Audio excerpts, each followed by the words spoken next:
ചരിത്രത്തെ സൂക്ഷിച്ച് നിരീക്ഷിച്ചാൽ ഒരു കാര്യം നമുക്ക് മനസ്സിലാവും. എല്ലാ വലിയ പതനങ്ങൾക്ക് ശേഷവും മനുഷ്യർ പറയുന്ന വാക്യങ്ങളിൽ ഒരുപാട് കണ്ടുവരുന്ന രണ്ട് പ്രയോഗങ്ങളുണ്ട്. ചെയ്യാമായിരുന്നു, ചെയ്യണമായിരുന്നു, കുഡ് ഹാവ്, ഷുഡ് ഹാവ്. ഈ രണ്ടിലും പതുങ്ങിയിരിക്കുന്ന ഉച്ചരിക്കപ്പെടാത്തൊരു അക്ഷരമുണ്ട്.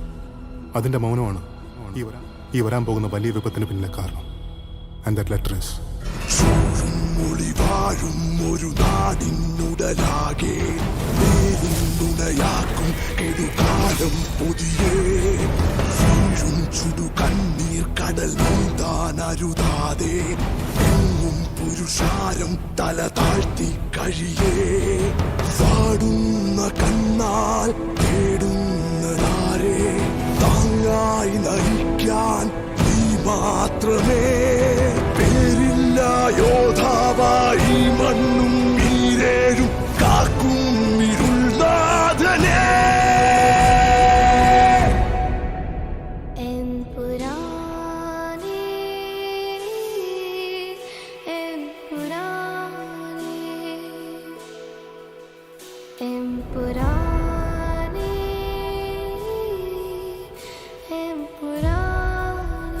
ബീൽസെബബ്, അന്തിക്രിസ്തു, പിതാവിൻ്റെയും പുത്രൻ്റെയും ഇടയിൽ വിരിഞ്ഞ ഇരുട്ടിൻ്റെ പൂവ്,